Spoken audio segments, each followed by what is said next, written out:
Okay, we are live yet again. And bear with me for 1 second, folks. I am just getting my Amazon thing dialed in here. Thought it might be kind of fun to just do a little low-key thing today. This is probably not going to become a video, but I got what I wanted to get done today, so I thought we would take a look at this thing. And I'll wait a minute or two for our usuals to shuffle in, and we'll get going. And bear with me for 1 second here, folks. Yeah, it looks like we're good. Okay, so yeah, we're going. It's probably not going to be all that much of a viewership day today because we are streaming in the mid-afternoon on Memorial Day. I know a lot of you are at parades and everything else. We've had some pretty lousy weather here today, but it looks like some folks are coming in. So what we're looking at today is something that we've looked at before, which is a 3DO FZ-1. And this is a game console from the 90s. And I said we looked at this before because we did, but the one that I have is the US edition. And this one is from Japan. And what's, first of all, I got to say hello to somebody here because I was hoping Trap Exit would appear. It's like the bat signal. Whenever the 3DO appears, we're ready to go. So this is something that my cousin found for me in Japan. My cousin lives in Tokyo, and he had never heard of a place called Super Potato, which is a store that sells a lot of used video game items. And I said, hey, if you've never heard of Super Potato and you happen to be there, would you mind looking for this very specific thing, which is the Japanese version of the Panasonic 3DO? And he managed to find one for me for 7,678 yen. It's about, I think it's about $70 or so US. And what this is I'll show you the subtle difference here in a second. Let me say hello to a few more people, and then we'll kick things off as more people come in. And I want to say hello to our usual crowd here. B. Tabalba is here. Connor is here. MSX Droid is here. And B. Tabalba just got done with the Retro Magazine stream. I'm glad people still watch these streams after they're done, because I'm not sure what happens to them oftentimes, right? Good Used Goods has the FZ-10. George says he finally got it. Yes, in fact, my cousin got it for me months ago, but the shipping was ridiculous. So he's visiting now. He's taking his son on some college tours, so he shipped it to me from his New York office. So yeah, we finally got it in. And this one is really kind of fun because this 3DO is the same as the one I have with one big difference, which I'll show you in a second. Let me say hello to some more folks here. Chris Allegretta is here. Yes, it should be region free. I hope it. I'm actually positive that it is because my father bought me games in Japan when he was visiting Japan back in the 90s. So we should be able to find those without too many issues here. Ansh is here. Recipe Bob is here. Dava is here. No school today for Dava. I have been working all day today. All right, so let me show you what the big deal is with the Japanese FZ-1. Now, if you watched my prior stream, by the way, I don't even know if this works because I have not taken it out of the wrapping yet. If you watch my prior stream, you'll note that I was talking about the video not looking so great. And that's because the 3DO has like the US one, and Trap Exit can fill in the details here. The 3DO has this video switch, or this video circuitry on the US version that converts the 240p to 480i, if I'm not mistaken.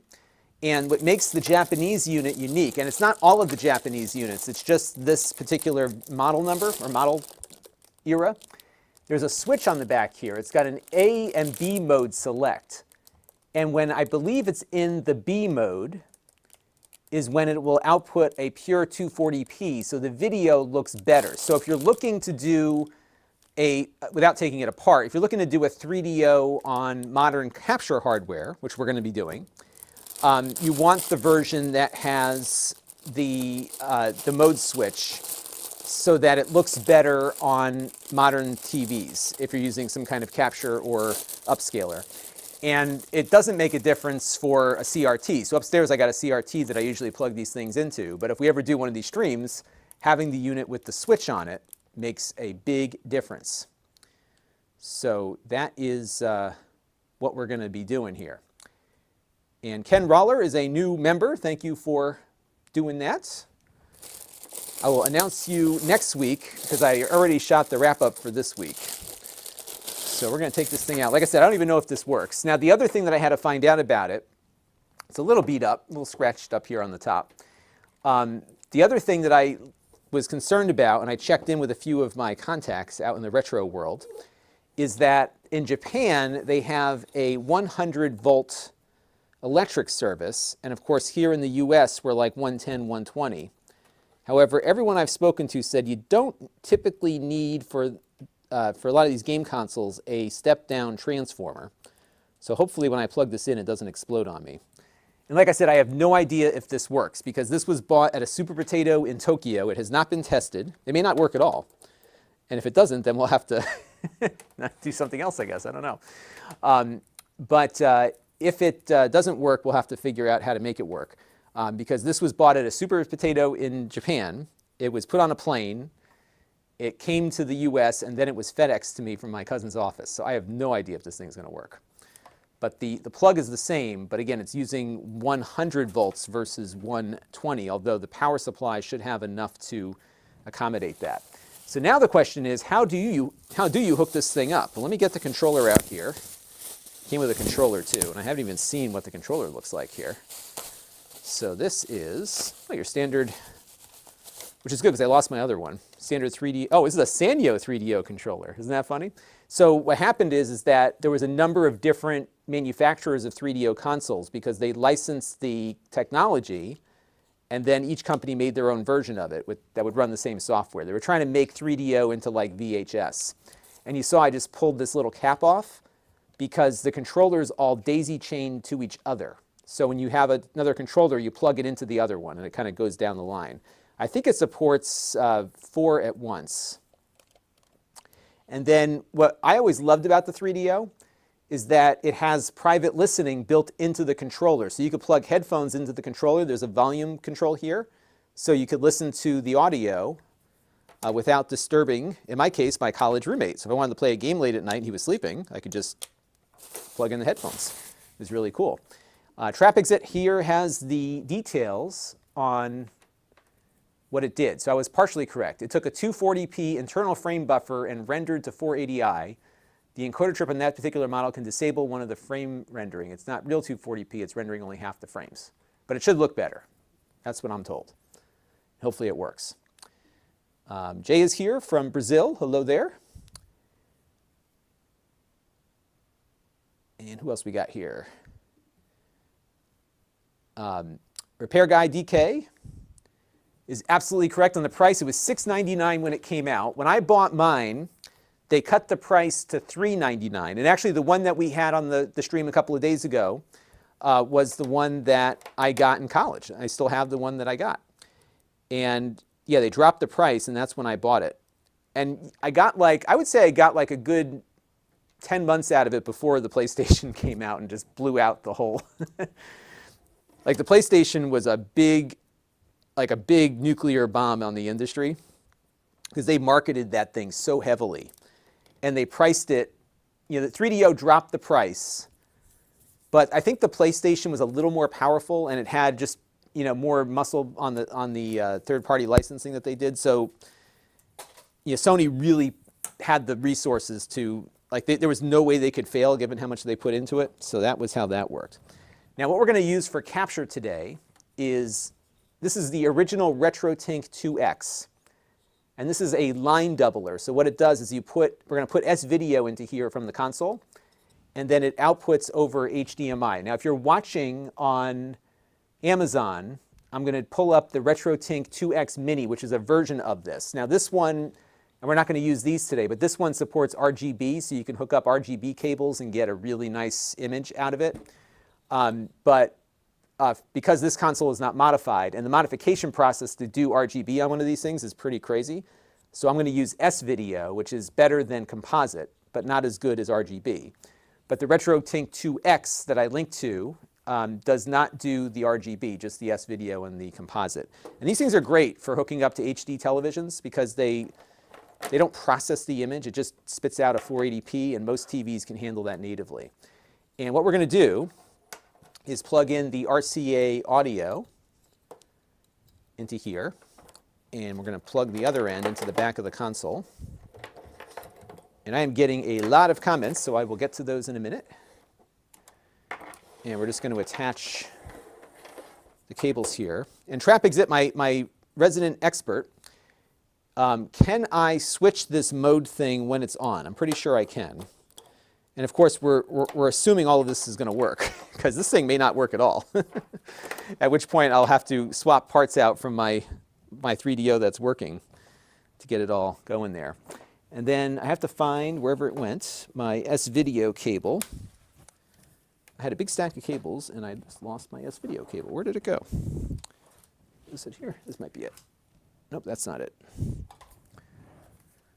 Hang on one second, folks. I got to find my S-video cable. Here it is. Okay. And we'll plug the S-video cable into the S-video output. And then we're going to attach that to the RetroTink. And then the next step is to get power to the RetroTink, so we're going to do that now. And the RetroTink runs over USB power. So what we'll see when I plug the RetroTink in is we should get a couple of color bars up on the screen. So let's see if that comes up. And we'll give that a second to boot up. Usually it comes up with color bars. And, oh, you know why I'm not getting color bars? Because I haven't attached the HDMI cable yet. So let's get my NDI input here going. And then we will attach, there we go. Okay, so now we're going to get the HDMI cable connected. All right, so that's that one. This is the one I want here. And we'll hook this up. And we're not booting yet, so what you're going to see first is just a bunch of color bars. And let's see, there we go. Okay, so now we've got color bars, so we're getting there. And I got to say hello to a few more folks because I am missing a whole bunch of people here. So let's see. All right, so let me get a few more comments up here from all of you. There are a few different encoders across the different 3DO models. Some support tapping the RGB directly. Yeah, there's a lot of complexity with trying to get these things to work on modern TVs. And Chris always uses a step-down transformer. So you can get, and I looked at these, you can get like a 120 to 100 step-down. So we'll give it a shot here and see what happens, although I think for the long term you might be better off having one. But everyone I've spoken to says that, and I talked to Smoke Monster, and I talked to Bob from Retro RGB, and both said I should be fine. But we'll have to, we'll see what happens when it boots up. Can it run Crisis? No, it cannot.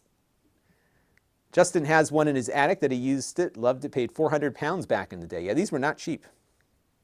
But it will blend, yes. Let me go to page 1 here. Juan Tolino is here, hello. If I missed you, just say hello again. I'll try to get you up on here. Trappy's going to say you can daisy chain more than 4 controllers if you want. George said, I'm assuming everyone who's into this stuff has heard of the FrameMeister. Yes, and actually the new thing is a new version of the RetroTink called the RetroTink 5X. That's the big, everyone's excited about that. So that's kind of now the new FrameMeister, I think, for a lot of the retro community. It just came out, but I'm hoping to get one. Kyle says there was a bunch of X-rated games. Yeah, there was a few that were, there were a lot of video games, you know, so. All right, so who else we got here? Champlay says these new mobile quality, yeah, I guess they turned down the mobile quality or something. I've been hearing a lot of complaints about that. And Trapezic says the S-video from the FZ-1 in most 3DOs is quite good. All right.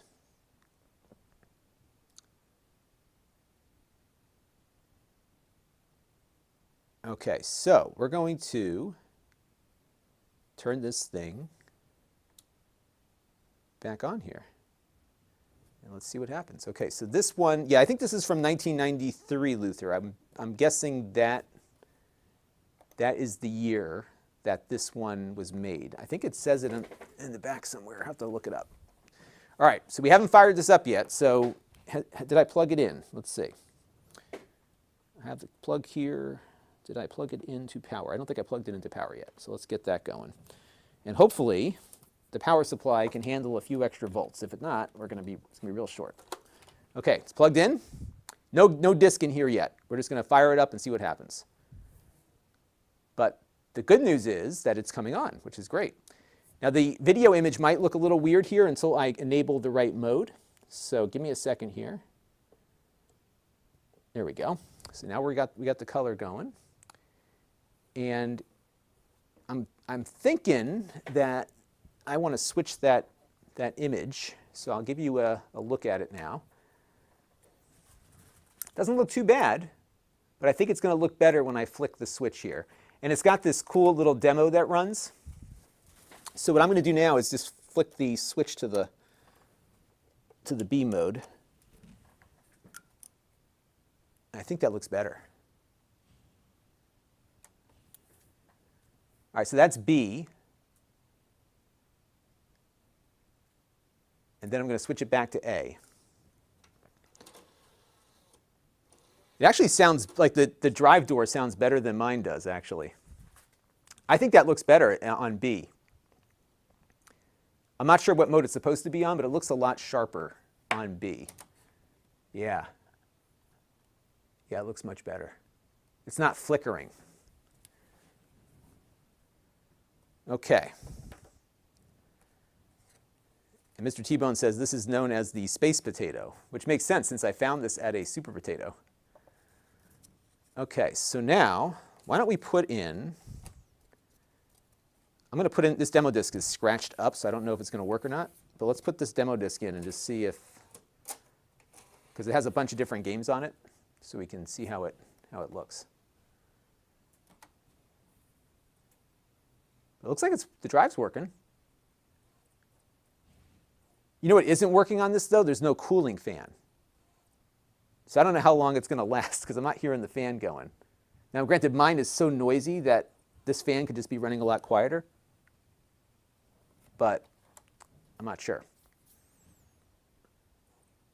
I'm going to keep the audio off because the last time I ran this audio, I got a copyright thing. But I think it looks good.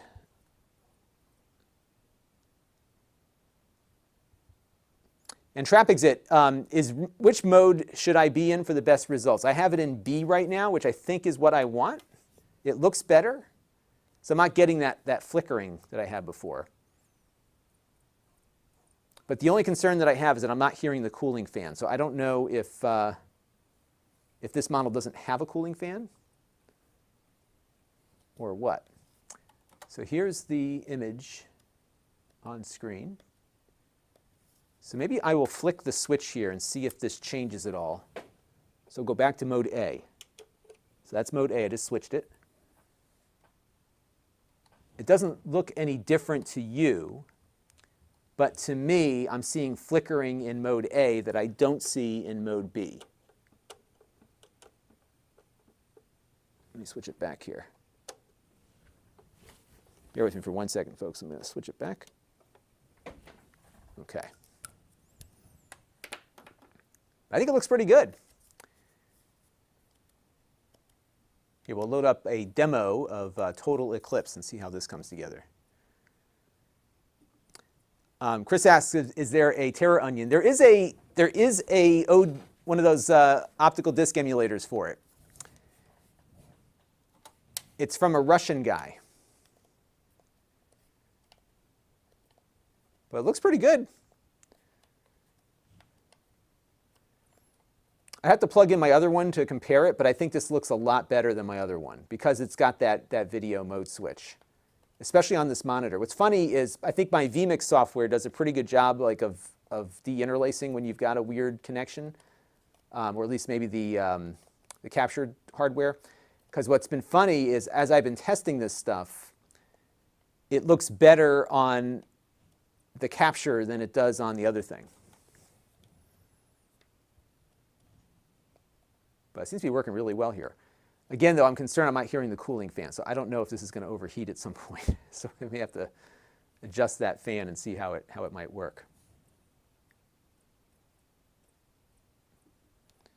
So Grayson says, it looks like you have an RGB full monitor, but the video is showing RGB limited.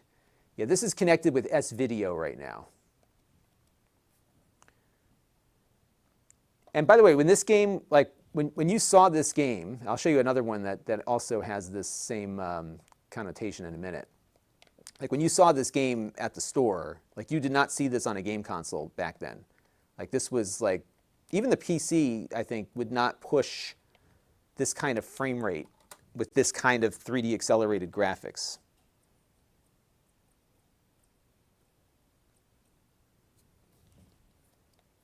But yeah, this is a lot better with that in this mode than it was before. It looks really good. Which is great, because usually this looked really nice on my CRT, but it did not look very nice on my modern TVs. And of course, we're doing a lot of capture on this channel, whether we're streaming or recording.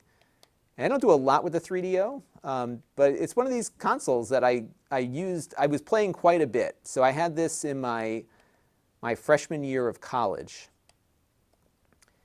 So I got it like in the fall of my freshman year. And as you can imagine, my floor on the dorm building became the most popular because nobody had ever seen something like this before.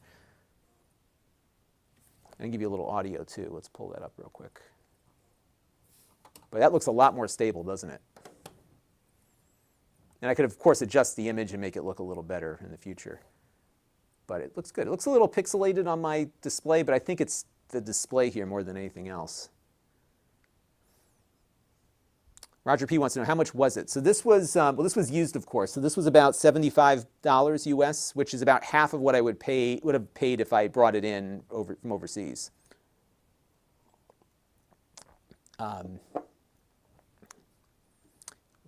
Yeah, I'm going to probably open it up, Mark Smith, to see if there is a fan. Because I know my other one definitely has one, and I think it used to blow out either the side or the back.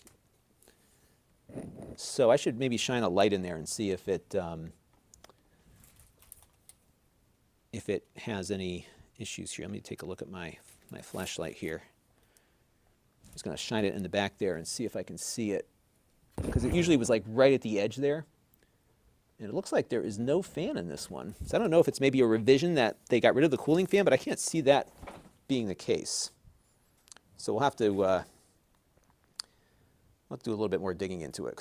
And it could just be that mine is so, like my current one is so old that it just makes so much noise. So that could be part of it. But it looks pretty good. And this is the audio I can't play because they use some stock image or stock. So this part was okay, the drum circle that they did. But there was like this hard rock theme that played afterward that created some problems there. Kyle wants to know, do I have a Neo Geo? I do not, unfortunately, but I do have a Mister. Carbolixilated, does it play DVDs? It does not. But as you know, the DVDs hadn't yet been invented. It did do, if you had the right adapter. In Asia, there was an MPEG decoder for video CD. So it did do VCD. Roger P. wants to know, do I have Corpse Killer for 3DO? No, but I think I could download it probably. But I think the Angry Video Game Nerd just did something on that, didn't he? So it's, yeah, you know what's funny about this console is that the games did not hold up over time. Like there's few games on here that you would go back and play. But at the time, the games were great. Like there was nothing like it.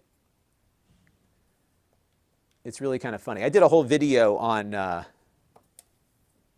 this demo disc, actually. So let's load up a couple more games here and see how it looks. But I'm just glad it works. I mean, it's rare on this channel that new things that come in actually work when you first plug them in. So this is like this is a big deal. So we just did Total Eclipse. Here, I'll show you. And most of these have like licensed music. So, so here's Samurai Showdown. And this was like their Mortal Kombat fighting game. It has I think White Zombie is the music on it. And this was, of course, a port of a Neo Geo game. But back then, like, even if you could afford a 3DO, you couldn't afford a Neo Geo. Because the Neo Geo games were like $300, right? Looks good. You have to say, this is like what I was looking for. And the disc, the CD-ROM drive is working great. I was surprised. I think it actually is better than the one that I have on my original. But it's a pretty good port. But today, like, you wouldn't come back to this to play this game because you could just download or buy the emulated Neo Geo arcade version or something on the Switch or whatever. So but you can see it's got some scaling going on, right? Pretty cool. It seems to work pretty well. I'm sorry, I got this confused. What am I saying? This is not... Way of the Warrior was what I was thinking about. This is the Neo Geo port. So just ignore what I just said about White Zombie. They're in the other game. Let me turn the volume down here a little bit. Pull in some of the audio.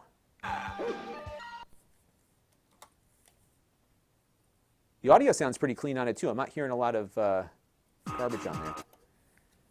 I got to turn that sound off because that's like music that's going to get me a copyright thing.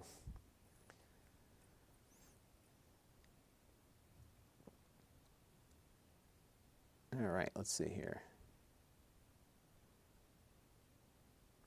So it looks like there is some homebrew coming down the line for 3DO. I would love to see a Mr. Core for this.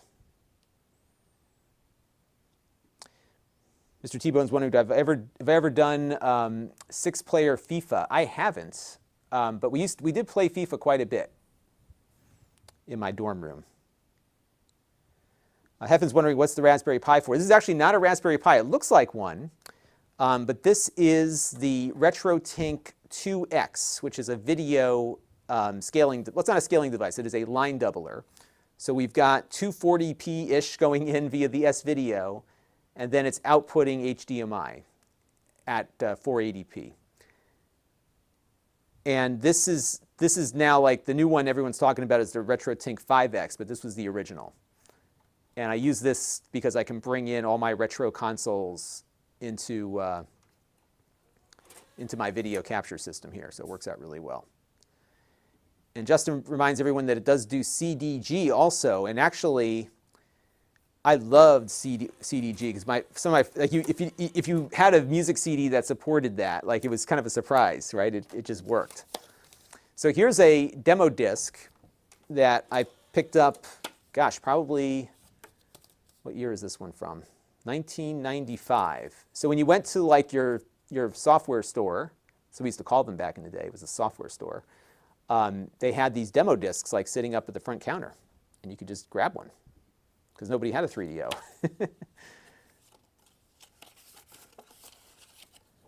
So you can put this demo disc in. This is like the real deal, the whole thing. Let's put that in.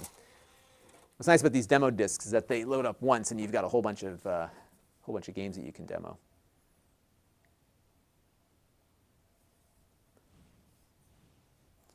And this is the sampler number 4.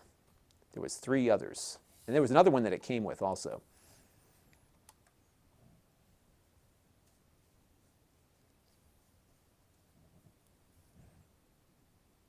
Let's see if this one's going to work. There was also some pretty good load times on this. There it goes.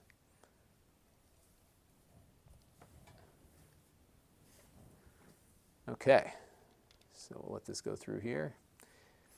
Yeah, and the music is tricky with these because, you know, and I guess the same could be said of some of the other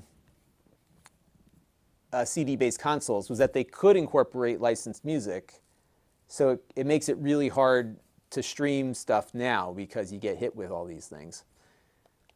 Here's Space Hulk. Let's try that real quick because this was like a game that was pretty well regarded.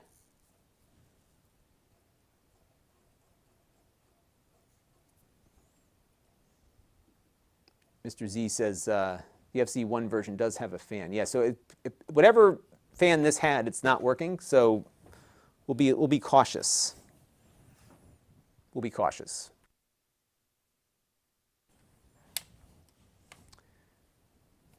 All right, so I can't remember if this was playable or not.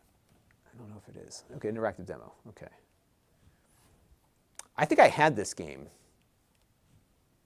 And the big deal with this one was that you had this Doom-like experience, but then like the big monster would come and get you. It's like, here's the map, and it's showing me where I have to go, I think. And we're over here somewhere. Okay, so let's. I can't remember how this worked. I seem to be walking by myself here. I'm not having much control over what's going on screen here, right? So then he would get super close to you. And so this was like the big deal for this game, was that it would go from this bitmapped, pixelated, scaled thing to, see how it switches from like that scaled image to the, so it would basically swap out the scaled image for something else. Although I'm not playing this, I think it's just running as a demo. So it was almost like a QuickTime event when the monster got close to you. You had to push the button at the right time.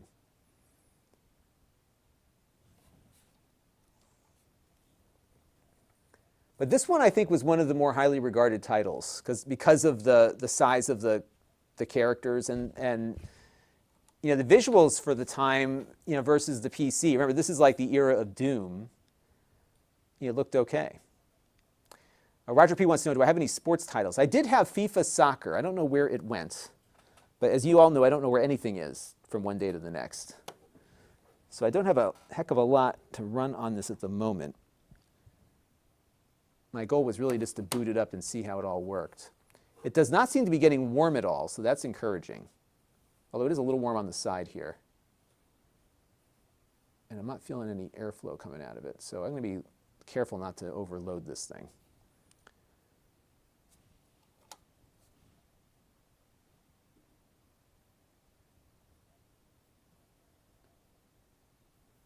But as Kyle points out here correctly, that there were no 3D accelerators at this point for PCs.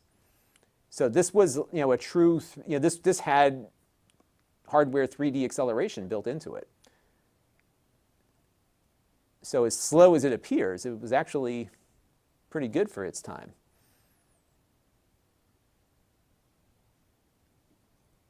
And Kyle says, yeah, there was a lot going on. Like you had the Saturn, and the Saturn was kind of a surprise because the Saturn like came out long before it was supposed to. And I have no control over this game whatsoever. I'm not sure what just happened there. I think it's dropping us back to the menu.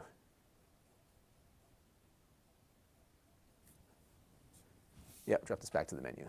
Let's see, there's Blade Force, Captain Quasar, Battle Sport, Icebreaker. Let's do Captain Quasar demo. Jesse wants to know what would happen if you put a foreign disk in there. Actually, what's funny is that all the disks in here are foreign to this unit because this is a Japanese unit, and we just played US, these are all US titles right now. So like these are just demo disks, but they are US titles. But I will, before we close out, we will load up Road Rash. This is my original Road Rash. So when I bought the 3DO console, I bought the console and I bought Road Rash because that's the game everybody bought. This actually runs pretty nice. It's I don't know if it's 60 frames per second, but it feels like it. Moves almost too fast.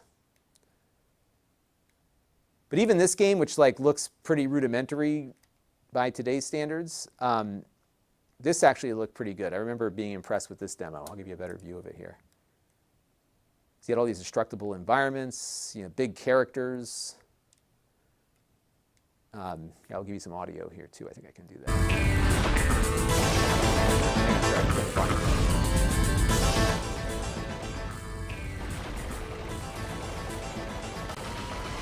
Yeah, it's kind of your basic run and gun kind of thing. But you wouldn't be able to get this kind of. Maybe you could have done something like this on the Sega CD, maybe. I don't know. But I think the colors in the game and the speed of the game.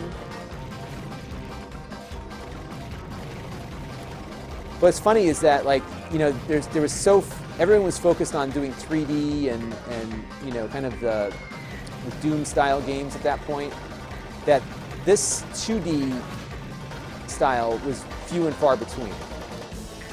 You know, a lot of it was focused on full motion video and, you know, like that kind of stuff.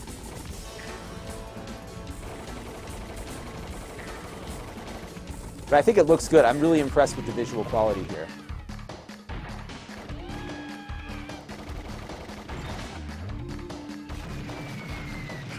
Break down the walls here. I think you can escape out. Yeah, you can get out of there. It's got a pretty big level, right? And this is just a demo, so you know, obviously the real game had a lot more going on. That's all we get. Some of these demos were pretty lengthy, but others were not so lengthy. Jesse wants to know what would happen if I put an audio CD in. It actually had a CD player, and actually, I got to see if I have one nearby. What was cool about the audio CD is that it had a neat visualizer for audio CDs.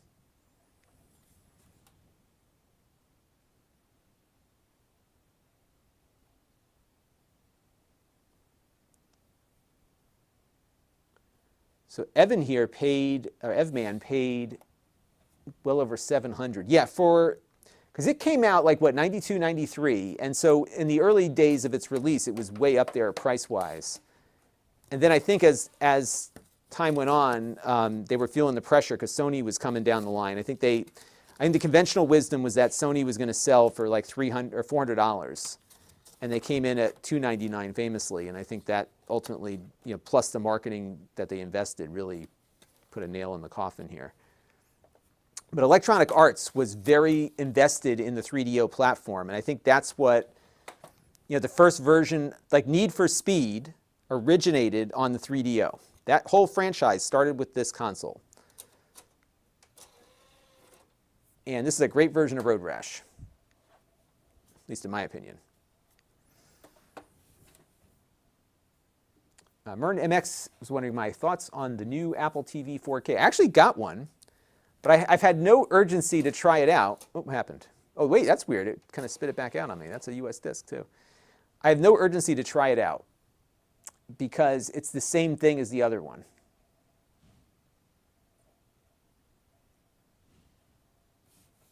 But it's faster.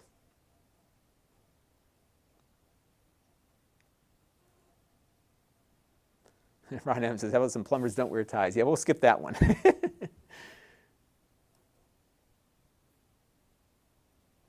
All right, so let Road Rash. And this one I definitely can't, because they have like Soundgarden and like there's all these licensed music on here. I could probably play the gameplay portion, but not the audio. But you have to understand, like the video quality, the full motion video quality on this was just light years beyond what you were getting on the Sega CD at the time. I mean, by today's standards, it doesn't look nearly as good as what we obviously are used to. It's certainly not as good as what you're streaming over your phone right now. But it looked great for the time. This is playing Soundgarden in the background, which we can't run right now. They'll put me out of business. Or at least turn the stream off, right? The computer will come and get you. But this game, I think, is what sold a lot of systems, because Road Rash was a popular 16-bit game. Everybody knew Road Rash, and you walked. So I remember because a friend of a friend had this, and so I had some experience with it at his house because he had like, I think he worked for Software Etc. or something. There's a whole story that I could go into, but he had the console when it was $700 and a ton of games, and it was really impressive. But this game had not yet been released. And then I remember going to the mall, because we had, when I was in college, like every Tuesday and Thursday, you had no class from, like nobody had class from 11:30 to like 1:30, so you had time to go to the mall. So we went to the mall, and this was playing in the window at Babbage's. Yeah, I'll give you the audio. I can play the audio here because it's not licensed here. So I went to the mall at and like we saw this, like, oh my gosh. And then they had lowered the price. And at that point, I was keeping up on stuff because I was on Usenet, so there was a whole 3DO group, so I had some idea that the price was coming down. But this really sold me because I was like, wow, this is amazing. Look at these graphics. And like you look at it today, it's like, oh my God, it looks terrible. It's running at 30 frames per second. What is this? But back then, like when you compared this to what you were playing on the Genesis, it was actually running faster than the Genesis version. And you had these scaled, 3D-like graphics. That looked terrific. And these levels go on forever. But we played the you-know-what out of this game. And this is the game, I mean, just, it's Road Rash, but it looks like just so far beyond what we were experiencing on the consoles at the time. And if I'm not mistaken, I think they ended up coming out with a Sega CD version of this, which incorporated the video cutscenes from this one, but it was running with the 16-bit engine, so there was really no improvement to the gameplay. Although I think they had more varied levels because they had the data on the room on the disk for more data. But I'm very pleased with the quality coming out of the console. So again, we're using the RetroTink 2X with S-Video. And this particular 3DO has the AB switch, so it's not messing up the video for modern TVs like the US version does. So I now own 2 of these consoles, and this one is better for doing capture. So the other one I can bring back upstairs and just leave connected to my TV up there. And the odd thing is that my console upstairs still has its save data from when I was in college. Isn't that crazy? Like the battery is still going. I think I'm gonna get busted here. So if the cop gets you, okay, I gotta turn the audio off before the music starts. Hang on. Oh my goodness. Okay, there we go. So then the cop comes and hauls you away. Busted. So every game had to have some video cutscene. That was it.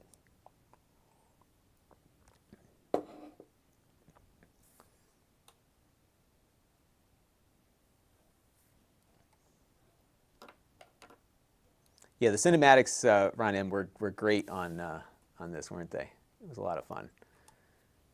Yeah, this was a neat game. It was really neat stuff. Let me see if my games are down here, because I have a whole thing of games. I just don't think I have I don't think it's down here, but let me check. Because I do have like a whole nother, a whole thing of them somewhere.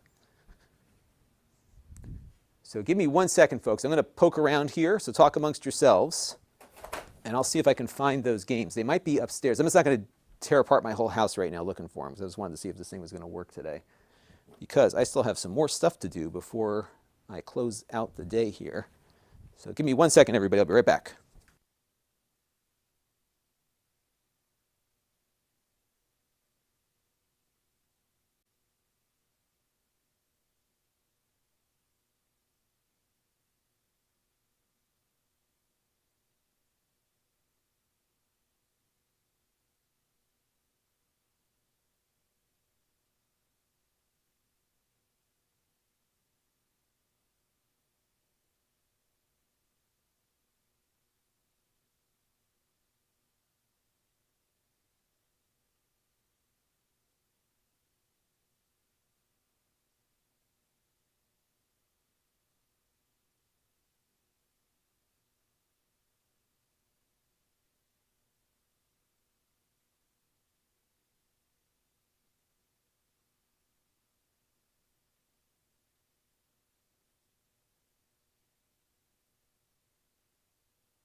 Okay, I am back. I think I have one more place I can look, so if you don't mind sticking around for another minute or two, I can go hunt around upstairs. I should have brought it down before I got started.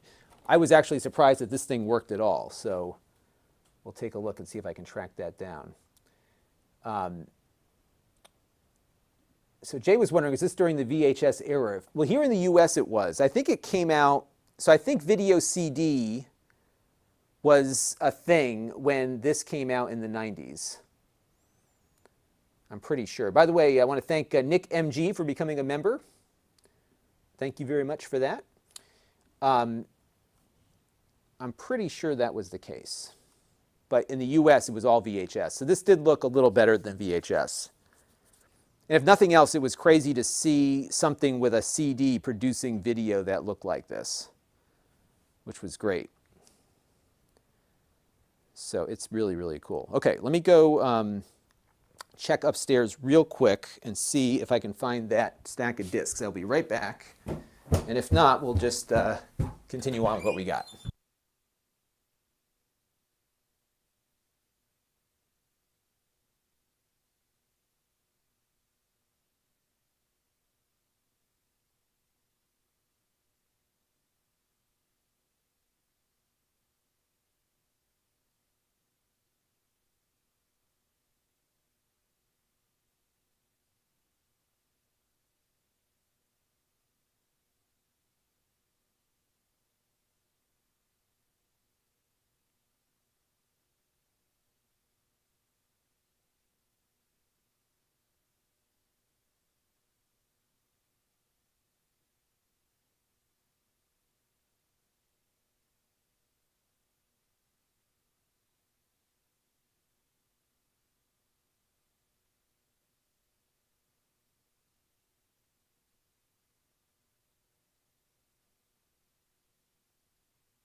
Okay, I couldn't find it. I don't know what I did with it.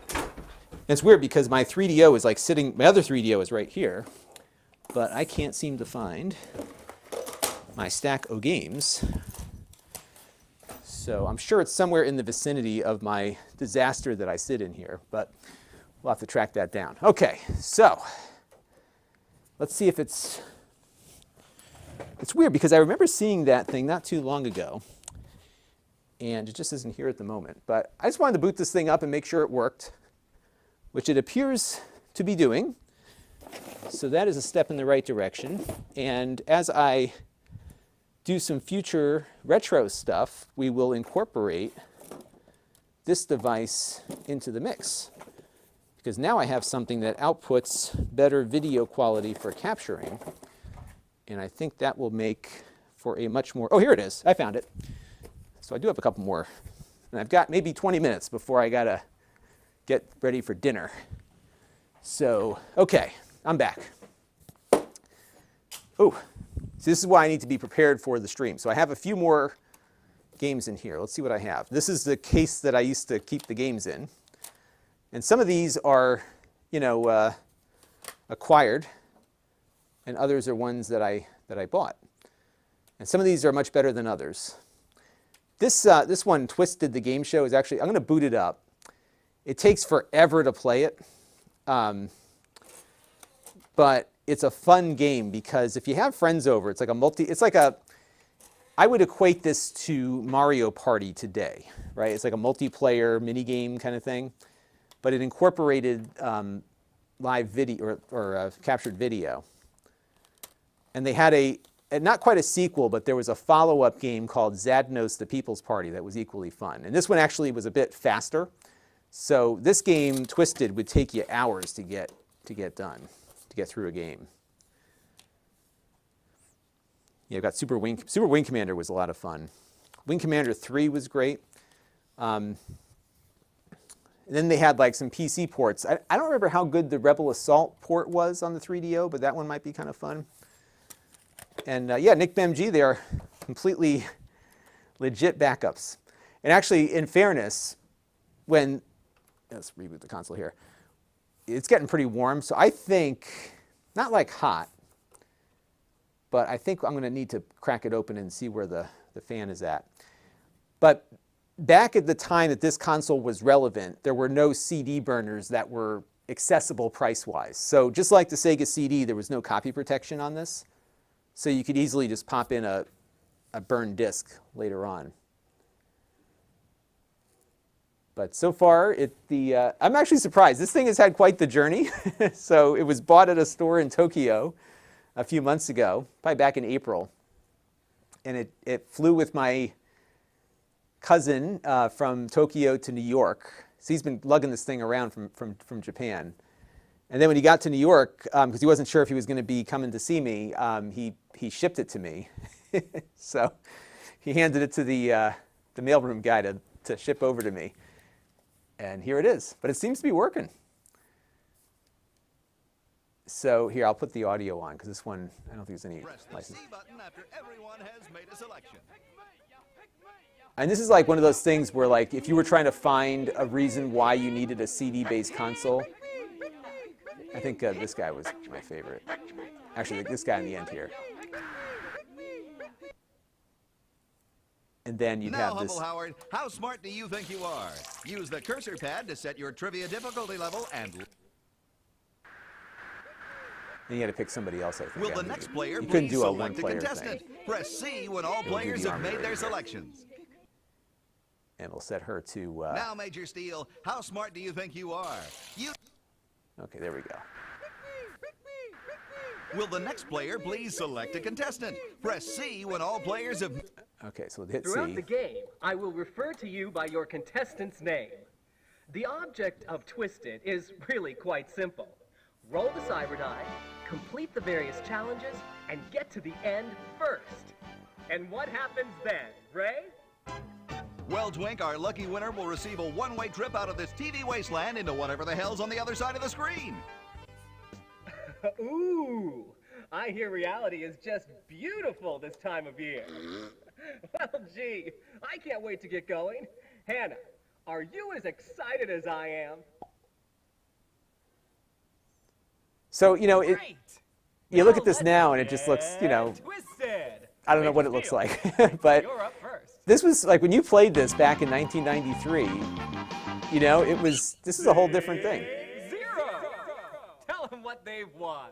But like I said, it probably took about 2 or 3 hours to get through the whole thing here. A lifetime supply But you felt like you were playing a game show, right? A game show that you controlled. You had a host, you had live video. This whole thing was live video. And then they'd have like these mini games. Challenge Square. I can't remember exactly how these played out. I'm pretty sure Major that's right. So you get to Take the choose controller something. and secretly select a row from the matrix. Now, Howard, take the controller and select. Yeah, so there was a column from lot the of like matrix. different little things here. Let me see. Let's do. Departure Lounge. Use the cursor pad and the A button to recreate the picture. Yeah, that's right. So there was, you know, this like didn't have the creativity that you would find with some of the like the Mario games that you know now. This was actually pretty easy. So I'm screwing it up. We had to rebuild the image here. I think I'm in the wrong picture. But at the time, you know, it was like a big deal. And there you go. So I'll save you from that bell. But I think of all the games I remember first playing on this console, I think this one was the one that really impressed me the most. I mean, look at the quality of the video. Again, on this it's not the same, but it was pretty cool. Yeah, so Electron Ash, it was that expensive initially, and then it went through a lot of price reductions. So in '94, sorry, I had the wrong one up here. In '94, it was reduced. Like the fall of '94, it went from $6.99 to $3.99, and that's when I got it because like I was like, oh, I think I can. I had a summer job, no expenses. I was a big video game dude, right? And then it was funny because when I got to college, we had one of everything. So we had a Sega CD and we had a Super Nintendo. And I said, I'll go out and get this thing. So it was a big event. I still remember the day we went to it. One of my friends was running around the mall like, hey, we got a 3DO. I'm like, don't scream that out loud to people. We don't need to let the whole world know that we're walking around with a $400 game console. But it was cool. I still have the box for it, too. It's at my mom's place. Here, I'll do one more before I got to go. By the way, this is the demo that would play on it. Even that looked cool. Just would run that stuff for you. So let's put this one in. This is Star Wars Rebel Assault. Now, this was a PC port. And we'll see what that looks like. So I remember it kind of being done around '95, about a year after I got it. And that was the risk you ran, is that these consoles sometimes didn't work out. So it was relevant to some degree until, I think until about the time that the PlayStation was released. The PlayStation really cleaned out everything. And the PlayStation also accelerated the Saturn's release because it was just that they had put that much money into it. And think about it too, like Sony was much bigger than 3DO and all of the partners that were making hardware. They were bigger than Sega. So they had the money. And this one I know I can't play any of the sound because it will definitely give me a copyright strike. But I had this on the PC. And I roughly remember how it played. Let's see if it plays any better on here. Because what this did is it played like a full motion video backdrop. But for me, it was exciting just to have like something Star Wars to play on one of these next generation consoles, right? That was like the big deal. And then Rebel Assault 2 was the first new live action Star Wars footage shot since the original trilogy. Because they actually had full motion video, full costume, X-Wing fighters, the whole nine. This game did not. This was all voice acting. But I think Rebel Assault 2, although not a good game, had the video quality. Yeah, this looks a little better than the PC version, but still kind of cloudy. Hey, Mark Dell is here. Yeah, I'm going to say hello to some folks in a second here. I'm running behind on the chat. And I'll see if I can give you a little bit of audio. Yeah, so it's playing the Star Wars music, so we can't. Yeah, so, oh, yeah, this is horrible. I forgot how bad the controls were in this game. But to be honest with you, it was a little bit better on the 3DO than it was on the PC, just from the standpoint of the control. And I'm pretty sure this made its way onto the PlayStation. I know Rebel Assault 2 was on the PlayStation.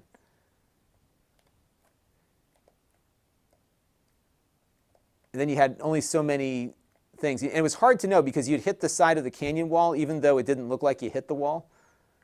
So it was not as good of a game as I was hoping it would be, because we were really looking for like that Wing Commander. And I guess X-Wing was kind of there, but the more arcadey Star Wars space fighter game, this was not, although they tried to make it into that. But it actually survived that thing. Yeah, it's still playing the music. And he had all the Star Wars music going. I mean, it was, you know. Chris Allegretta says this has a better frame rate than Cyberpunk. Mark Dell makes a good point here about the fact that the game had the, yeah, this is the action part, that it had the actual soundtrack. That's right. Yeah, I remember being really excited for the PC version and then not happy with how it played. I'm hitting the wrong thing here. There we go. And this one played better than the PC version. So what was funny about this console was that in most cases, especially in the case of like Wing Commander 3, you did not have a PC that was really powerful enough to play that game. And so you could actually play the game on the 3DO and have better video quality. So that was kind of, you know, for a very short time, the consoles were a little better than the PC. especially for some of the CD-ROM titles. But I can tell you, like, just the lag on this, like, this is not capture lag. It is just the lag of the game itself. It's just, the control is just terrible on this game. And really, it's a sprite running on top of a video background. And if this version looks good, just imagine how bad the PC one looked.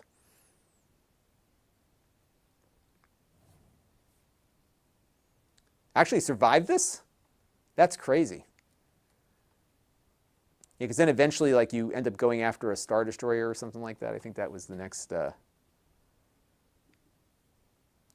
Mr. T-Bone says, Wing Commander 3 is definitely the one you want. Yeah, actually, you know what's funny is I think the better of the two was Super Wing Commander, because it was a better version of the PC original. Straight. I don't like hotshots.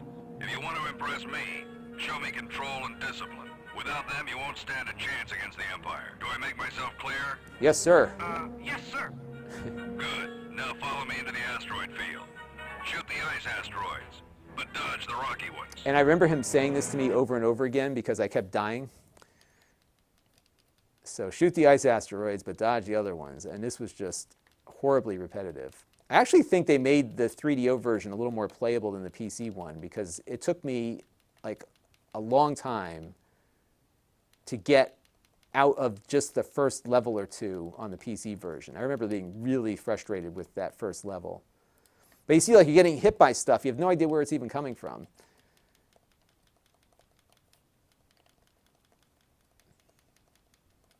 And it plays like the Star Wars soundtrack in the background here, so we'll probably leave that off for now.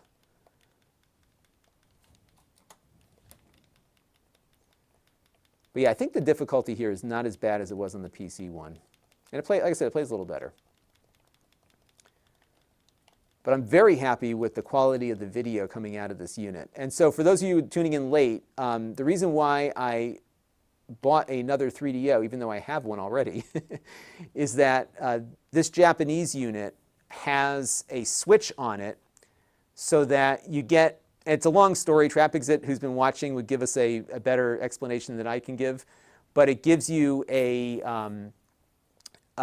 close to 240p output. And I have it running in through my RetroTink 2X here. And so this wasn't a big deal on like a regular CRT television, but when you hook it up to a capture device like we have here, having that switch in the back for 240p makes a big difference. And I think she's going to take us into the same. Flight training. Any questions? No, ma'am. Let's do it. Good. You impressed Commander Farrell. That's not easy. Me, I'm a little... And Lucasfilm did some good, like, I think their games were pretty solid back then. So it's good stuff. All right, let me go. Yeah, so this was like more of this pixelated nonsense here. But just so hard to control this stuff. And then so you do all this flight training, which is like the first, couple levels here, and then they finally let you go after some TIE fighters. But even then, it was not as like satisfying as I thought it would be, because it's it's like this full motion overlay, and could have been better.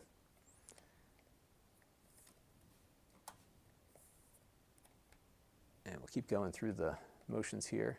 I'm doing much better than I thought, because I have not played this game in a long time. This is not one that I pick up and play regularly, because it's just not very good.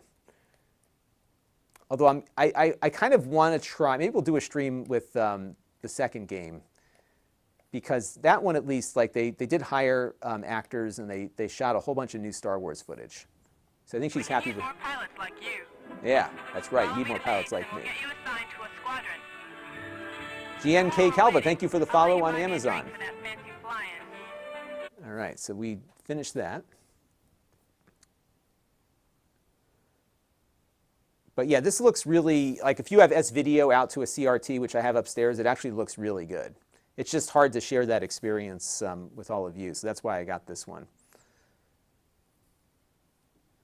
And Mark Dell said, yeah, so Wing Commander 1 is called Super Wing Commander. I'll boot it up real quick before we close out, and we'll check that out.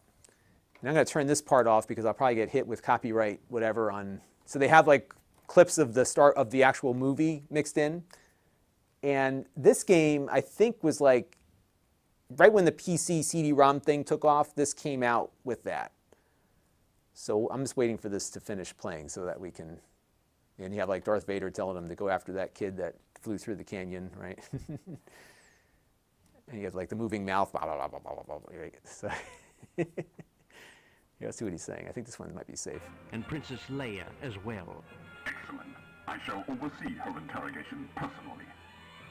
Yeah, so it kind of plays around with that time frame of the movie. See if I can skip this. Oh, exit menu.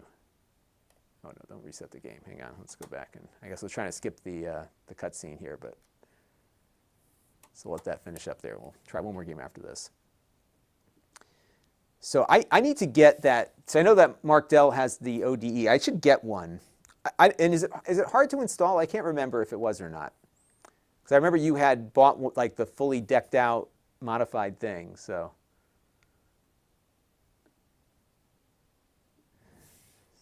Now Chris Allegretta says, well, I was playing these awesome games. He was typing basic programs into a VIC-20 with not even a tape drive. But that's how you learned how to become a good coder, and I was just playing video games. So, but I get what you mean. Yeah, I know you meant Lon, not longer. And we're still having the guy yakking away here. All right, let's see if I can skip ahead. All right, so now we are, oh yeah, this is the Star Destroyer attack, right. Okay, so this is, oops. Oh, actually, you know what, I think they... Immediately. Tatooine base is under attack. Well, kid, I think it's time you graduated to an X-Wing. Yeah, so this was not full motion video. I think they, maybe it was, I don't know. Or they just did some motion capture. This is for real now. Because it goes back to the cartoon graphics here. Rookie 1 standing by. But I will say that finally, after all these years, we have like the VR X-Wing thing with Star Wars Squadrons. So I have not had enough time to play it. But I'm like halfway through the single player thing. So I'm going to do a little bit more with that soon. And by the way, the Oculus Quest now works wirelessly, and you could do it before with like another app, but now it's like built in. I remember being very frustrated with this. So you got to take out all the guns here, and it's kind of like a on-rail.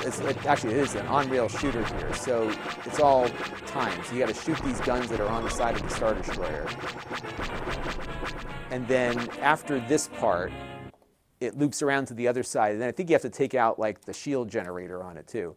But it's cool. I mean, you got the TIE fighters coming in, but you can't control much. Like you move the, it's kind of Star Wars arcade style, which it wasn't bad, but I think I think the expectation that they set with this game when it first came out was that it was going to be a little more interactive than it turned out to be.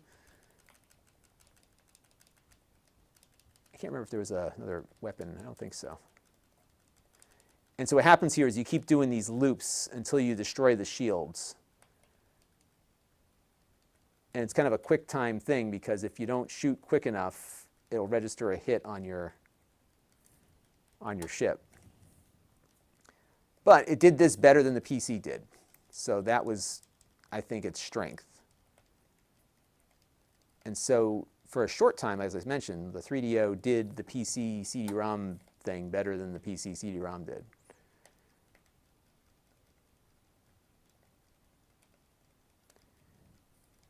And if you think about it, at $390, so here's the value proposition. So you're a kid, you see your friend with the $2,000 computer running all these cool games. You can't run any of them on your Nintendo or your Sega CD or whatever, right?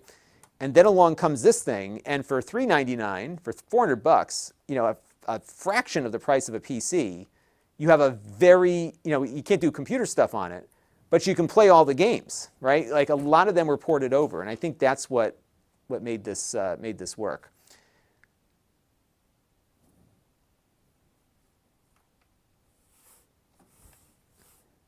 All right, so let's take the disc out here. We'll do one more. We're going to do we'll do Super Wing Commander, and then I got to run because I still have to upload the wrap-up for tonight. We're going to talk about Amazon Sidewalk tonight on the wrap-up because I did a deep dive into it. A viewer suggested I look into it, and I think they've blown it. The press has kind of blown the sidewalk thing a bit out of proportion. And we're going to talk about, it's not going to be another me against the media thing, but I'm going to talk more about what it is and what it isn't. So Amazon Sidewalk, Mark Dell, is it's Amazon's version of the Find My network to some degree. They're using a protocol called, I forgot, is it LoRa? It's a 900 megahertz low bandwidth protocol that has super long range for IoT devices. And so what they will be doing, if you don't opt out, is if you have one of the supported Amazon Echo devices, they're going to enable this feature. And what it's going to do is make it so your Echo or some of your Ring stuff is going to act as a gateway for some of these IoT devices they have coming down the line. And the advantage of it is that it will allow things to work without necessarily Wi-Fi being nearby. So if your neighbor has a Ring camera, your outdoor lights can operate through their Ring system even though your neighbor will have no idea. And it's mostly a messaging protocol thing. So that's kind of what it is. And this is what I mean, and I'm not, and George, I am not criticizing you here, because I think what's happened is that the messaging from the media has muddled this, because this is in many ways, in my opinion, very similar to how Apple's Find My thing works. And I'm muting the audio because there's a lot of licensed audio that's going to get me knocked off of YouTube, by the way. This one's okay. So they notified users. In fact, they sent out an email 6 months ago that they're going to enable this feature. And you can still opt out of it. But by default, you're opted in unless you specifically opt out on existing devices. And I think that's the rub. But I don't think it was, but everyone gave Apple a pass, because Apple did the same thing with Find My. Apple didn't even notify its users that you're going to be used as a relay mechanism for all these AirPods that are out, or these AirTags that are out there. And I like the AirTag. I love it. I have one. I'm going to buy more. But they made every iPhone in the country, or in the world, a relay for this network that they set up without telling anybody. Amazon at least sent an email out. So, but yeah, so it's similar, and actually they're going to use Bluetooth Low Energy for the time being. And then as new devices come out, it'll support this 900 megahertz thing. And they actually have, it's not Amazon that runs this one, but there's using this technology, they have a satellite network up in space. $5 a month, whole space.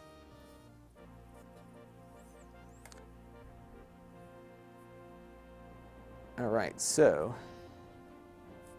Electron actually saw, yeah, so, and that's what it is that, so Amazon sent out an email to every owner of a device that would be using this sidewalk thing and said, hey, we're going to turn this on, and if you don't want your device to do this, then turn it off, and here's how you do it. And I checked back through my email. Apple never notified users to say that they were going to be be a relay here. And then, some of the articles come out, oh, they're going to be using your Wi-Fi for everything. Not really. It's not any, I don't know if the traffic is going to be any more significant for, especially someone in an urban environment, on this sidewalk thing than it will be for Apple's Find My.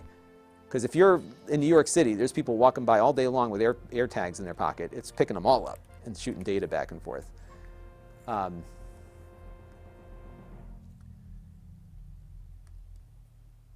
right, so.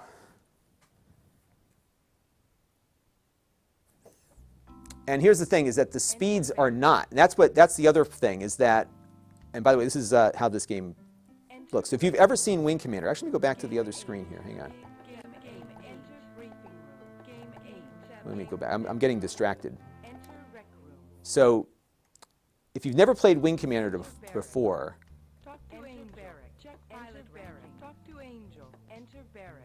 Check pilot rank. Enter simulator. Here, we'll talk to Paladin. So the game is the same, but they redid all of the graphics and added speech for everything. Paladin. I recall once when I was just a lieutenant like yourself there. We were flying patrol or Accord, the fourth planet. And if you've never played Wing Commander, the gameplay was you talk to the characters, get the story, and then you go out into space and do a space battle. And so you got to know everybody. Like Chris Roberts was the guy that made this game. He's also the guy that, of course, does Star Citizen, the game that I paid for 8 years ago and still haven't received yet. And let's get through the rest of this thing here. But yeah, this was like a very big update. And so this was out for the 3DO. I think, actually I know, this was on the Mac also. But what's funny is they never released this on the PC. And so you can get a feel, I'll show you the gameplay here real quick because we can do the simulator. Oops. Oh shoot, hit the wrong button. Hang on a second. Go back in there. Enter rec room. So I just wanted to show you the simulator here. Enter barrack. Talk to Paladin. Enter Okay, let's try this again. simulator. All right, pick that one. Okay, there we go. And the music wasn't very good. It looks like it was like synthesized music, so they didn't have any digital. It's funny, they didn't spend time on the music, but they had every piece of text from the other game. All right, there we go. Yeah. But the graphics were much better than the PC version. Redid everything. I mean, the entire game was redone and kind of polished up. And the DOS version, this was one of my favorite games on the PC, but this version was so much better. And this is different than Wing Commander 3, so this is like the remake of Wing Commander 1. So it's the equivalent of a remaster, right? There we go.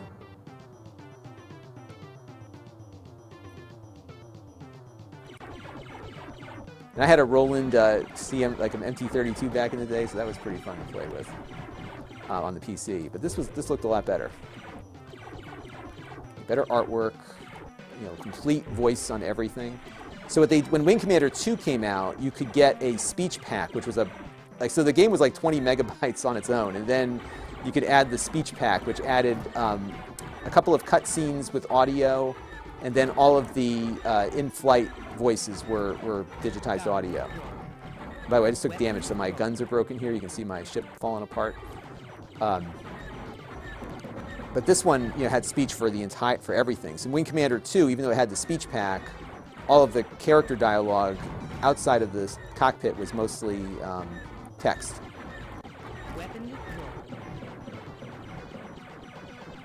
We're about to meet our demise here. Pretty cool, though, huh?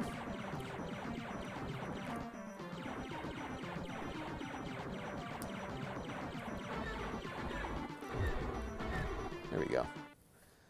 So there you go. Good stuff. Enter barrack. And Chris said, my son would love the sound. Yeah, this is definitely right up his alley. This is like general MIDI kind of audio there. But yeah, good stuff. Well, I'm glad this works. I need to dig into the cooling fan on it. But we'll have to see how that goes. As far as, it hasn't overheated at all. The video quality looks spectacular. So that was my main mission in having my cousin acquire this for me. And he found it at a Super Potato. I'm going to unplug it before it burns the house down. He found this at a Super Potato in Tokyo, which was great. So Mark Dell says, where would you get the speech pack back then? So they would sell it at the well, it was before EB Games, it was Electronics Boutique. So they would sell it there. It was a little add-on box. So the game was like $50, and the speech pack was another $25. And it was another 4 or 5 floppy disks. And it would add, for Wing Commander 2, it added a, what did it add? It added like a couple of voiced cutscenes. So it just added voice to the existing cutscenes, but not the whole game. So most of the dialogue in the game was still text. And then when you're in the cockpit taunting the enemy, they would respond back to you with, with voice. And I agree with Electron Ash that synth music on the 3DO is weird. I wonder if it wasn't digitized MIDI music from some other, like from a synthesizer. It almost, because I don't think it had a built-in, maybe it had some wavetable capabilities. I don't remember, but it was interesting. And as Electron Ash points out, that was definitely the art style of the time. Yeah, that darker image there. It's good stuff. All right, Mark Smith has got to go. Thanks for stopping by. Yeah, it was kind of a microtransaction. It was kind of an add-on. So Walter Kong on Amazon, thank you for following. Or thank you for saying hi. You didn't follow, but you can follow if you want. So good stuff. All right. Yeah, I wish they had done Wing Commander 2 like this also, because that was my favorite original Wing Commander game. Thanks for stopping by. Carbolixylated. Rob says they sold these in the UK under the Tandy brand, or in Tandy in the UK, right? Yeah, so in the United States, we had Radio Shack with Tandy computers. There you had Tandy selling Tandy computers. Travis said the 3DO had a custom DSP. The API was very high level. Developers were not given access to program the DSP directly. Interesting. Interesting.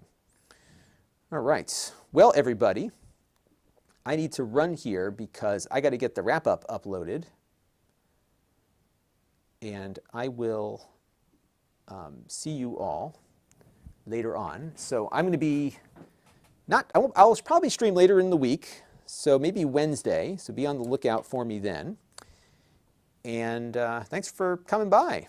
It was fun. John has a suggestion here. Maybe in the future do a favorite 20 games from various games. Yeah, I should probably do something. Yeah, I might do that with the Mister, because I could have it all running off the same device. The Mister doesn't do the 3DO, unfortunately, but we could probably do some other stuff. And I just love the packaging of these games, too. Everything was so different. These really cool, these are paper and plastic kind of thing. And this had a soundtrack. The crazy thing, though, is the soundtrack they gave you wasn't the full music. It was like 20 seconds of each song. They wanted you to go buy the album. Crazy. Chris Allegretta is looking forward to the wrap-up. So I am happy to have you watch. And I'd love to get your opinion on it because, and I'm not going like nuts on the media again. Like I'm not going to become that guy unless it's absolutely necessary. But what I wanted to do was I wanted to go in, and you'll see this tonight.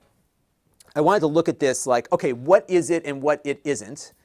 Because I feel like, you know, the vibe I got over AirTags was that they're wonderful. And they are wonderful. They're a great technology. If you lost something, you're going to find it because everybody's got an iPhone, and the iPhones are all reporting back. And the Amazon thing, everyone's freaking out. They're going to use your Wi-Fi, da, da, da, da. Then you dig into it, and it's not as bad as it's being made out to be. At the same time, you know, you can decide whether or not you want to opt in or not. But they let everybody know they're going to do it. They tell you exactly how it works. There's a white paper that details a good chunk of the security model. So, I think it's, look, there's no regulatory framework for any of this. So these companies are going to, do what they have to do to be competitive with each other. And when you're Amazon and you've got, a market leader position on IoT, you're not going to let Apple dominate that space with their mesh network if you have a capability of doing the same thing, and that's what they're going to do. So it's so I think Amazon is getting a lot of negative attention because they notified everybody that they were doing it. Apple just activated it. Like I never got an email. So that's kind of where it's at.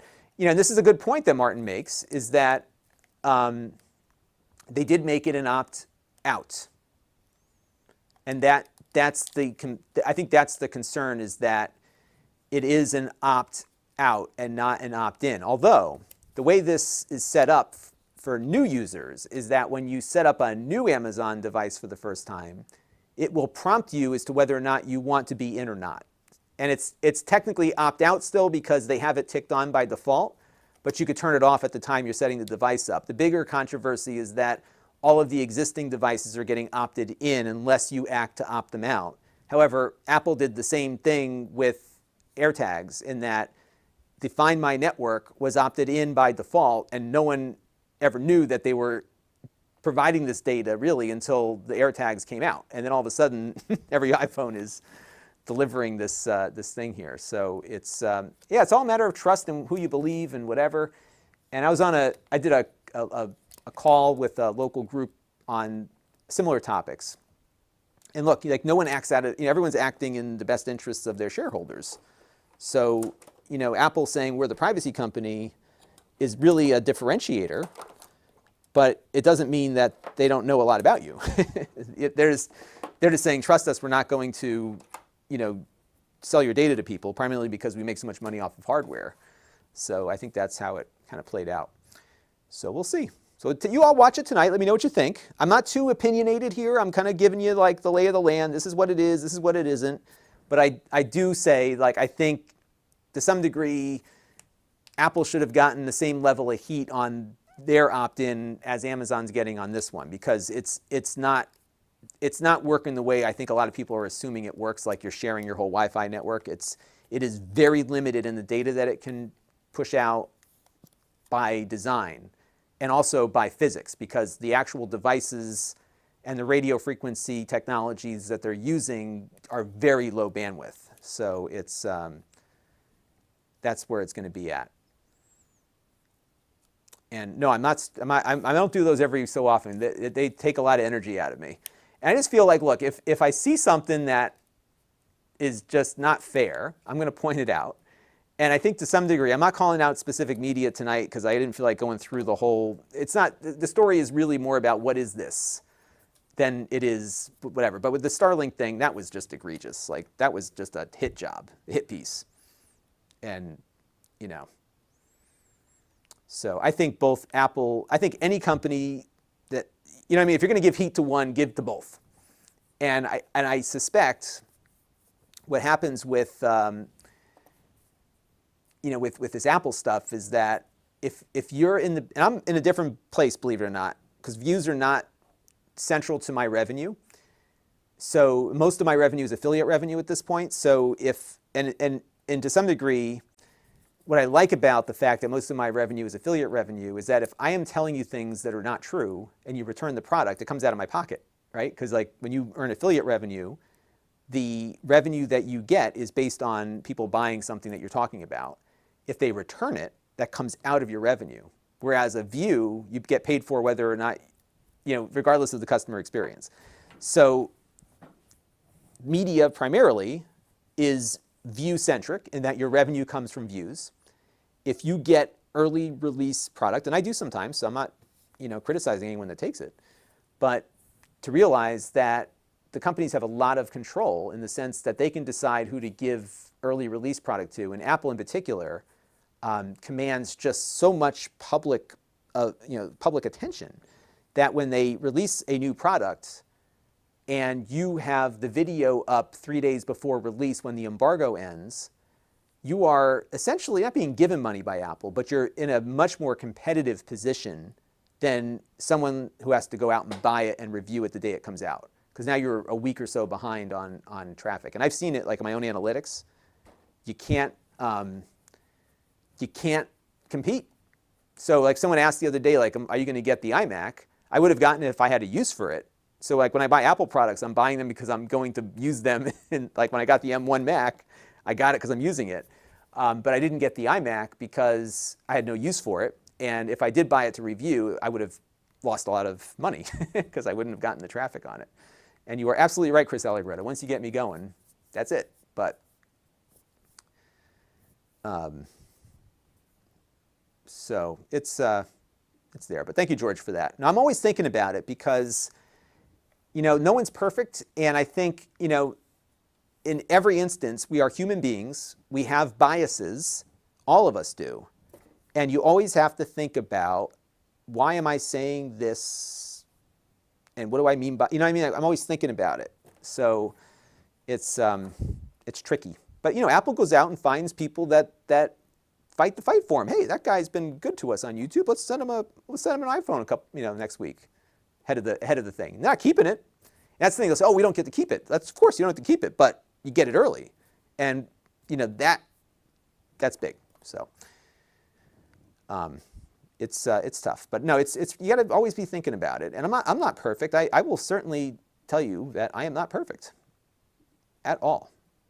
And we all have things that a review ultimately is your opinion of something, right? So if you have an opinion, so we'll have to see what goes on there. All right, I got to stop now. I have to go. So let me go get the wrap-up ready so that you can actually see what I'm talking about. And that's going to go up at about an hour and 45 minutes from now. The good thing about having, and here's the other thing, like you hear me railing against Comcast, and we all have our issues with Comcast. However, the very expensive internet thing that they set up here at the house that I'm paying for is wonderful because it buys me an extra 2 hours a day. Like I literally have 2 more hours a day because I'm not waiting for stuff to upload and have to babysit it. So that's been good. All right. So on that note, I'm going to go now, and I'm going to go get that video uploaded for you all. And then tomorrow I've got a ton of work to do, so you're not going to see me tomorrow, but you might see me on Wednesday, depending on how well I do tomorrow. So wish me luck. And I will catch you all on the flip side. And thank you for watching.